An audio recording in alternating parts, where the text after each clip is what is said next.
तेच अगर कुठल्या नमानी बद्दल किंवा कुठल्या मुल्ला मौलवी बद्दल कोण काय बोललं असतं तर लगेच मातोश्रीला मिरची लागली असती, लगेच महाविकास आघाडी वाले अंगावर आले असते.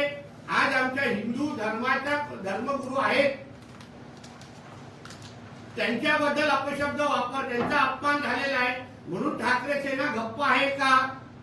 हा प्रश्न जिल्ह्यातला, राज्यातला आणि मातोश्रीमध्ये बसलेला धर्मांतर झालेला, राजकीय धर्मांतर झालेला मुल्ला उद्धव ठाकरेला मला या निमित्ताने विचारायचं. त्यांना ज्यांना जे शिवसेनेचा इतिहास ज्यांना ज्यांना माहिती आहे, मग ते आदरणीय राणे साहेब असतील, आदरणीय एकनाथ शिंदे साहेब असतील, जे जुने शिवसैनिक आहेत त्या प्रत्येकाला माहिती आहे की नीलम गोरे काही जे बोलले ते सत्यच आहे.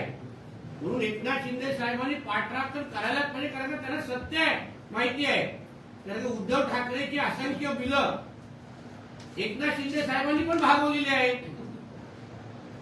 त्यांना ज्या काय त्यांच्या घरी जे साड्या जातात, ज्या परफ्यूम जातात, गाडीचं पेट्रोल जातं, जे काय त्यांचे प्रायव्हेट विमानं जे वापरतात ते कधीच त्यांच्या नसतात. घरातली एसी पण त्यांची नाहीये, हे आम्हाला माहिती आहे ना. म्हणून मी कधीतरी उभाट्यावाल्यांना मी त्यांना आव्हान देतो, चॅलेंज देतो की कधीतरी त्यांनी खुल्या व्यासपीठावर यावं.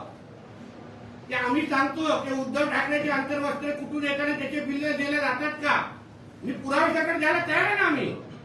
म्हणून नीलम गोरे काही ज्या बोलल्या ते काही वाईट बोललं नाही, फक्त मातोश्रीच्या वहिनीने ते झोमलं कारण ते सत्य होतं.